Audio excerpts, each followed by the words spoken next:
Hello, bienvenue pour ce 15e exercice de notre défi. Comme d'habitude, je vous invite à télécharger le fichier qui se trouve en dessous de cette vidéo dans la description. Vous faites l'exercice et ensuite vous revenez pour qu'on le débriefe ensemble. L'objectif de cet exercice va être de nous faire travailler les notes par tierces, un petit peu dans le désordre, dans le sens ascendant et dans le sens descendant.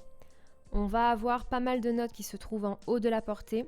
Voilà, donc des choses que vous savez déjà faire. Mais il est possible que, malgré tout, vous ayez quelques petites difficultés. Encore une fois, c'est bien normal et ça fait partie du jeu. Si vous êtes prêts, c'est parti. On commence tout de suite avec la première mesure. Alors, en mesure 1, on va commencer avec un Ré. Ça va nous changer du Fa.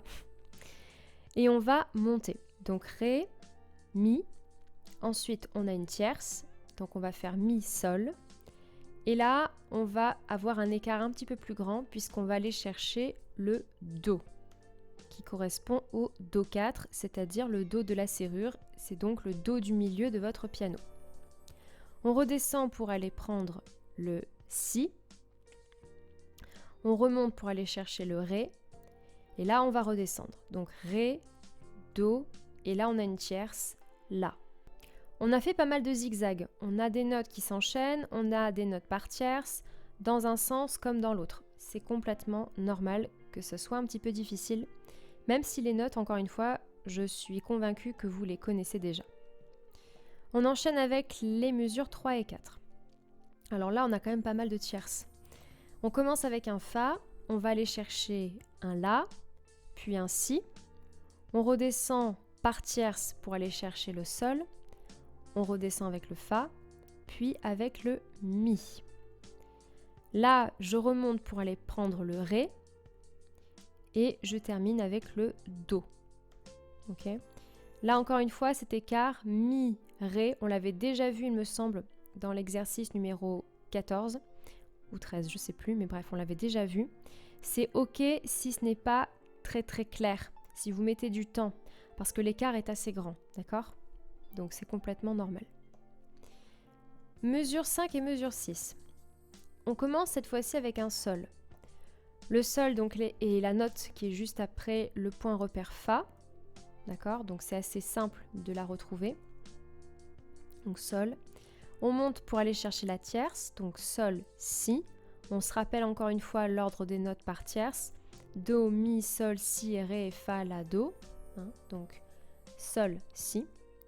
Je redescends pour aller chercher le Fa, qui est donc notre point repère le plus connu. Je redescends en mesure 6 pour aller chercher le Do 3, qui est aussi un point repère de la clé de Fa. Je remonte pour aller chercher le Sol, puis le Do 4, qui est encore un point repère, et je redescends par tierce pour aller chercher le La. Vous voyez que là, on a des écarts qui sont de plus en plus importants. Mais ce n'est pas si compliqué que ça. Pourquoi ? Parce que, comme je vous l'ai expliqué dans le cours « Comment lire les notes en clé de Fa », si vous ne l'avez pas vu, je vous remets la fiche là juste en haut à droite. Vous avez plusieurs points repères sur la portée en clé de Fa. Vous avez le Do 3, vous avez le Fa et vous avez le Do 4. Donc même si vous partez du Do 3, qui est quand même un peu bas sur la portée, c'est assez facile de s'y retrouver. Encore une fois, parce qu'on a des points repères. Et on va finir avec les mesures 7 et 8. Alors, on commence en mesure 7 avec le Do 3 de nouveau.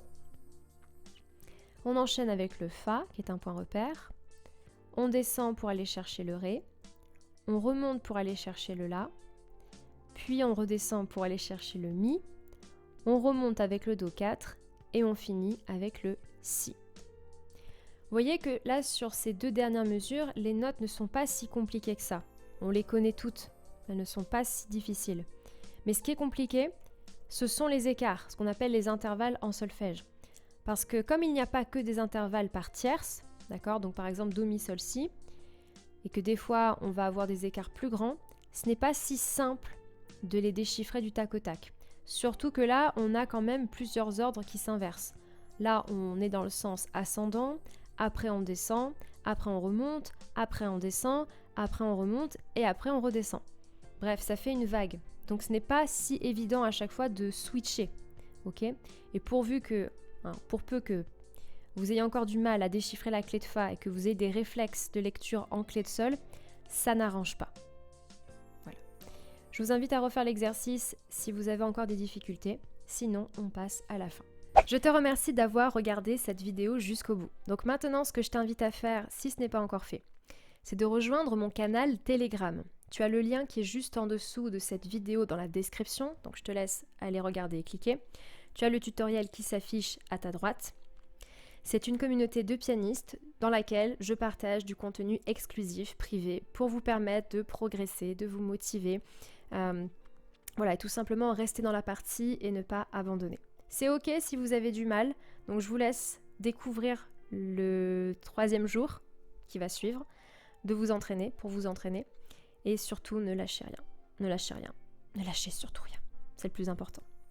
On se retrouve demain, ciao!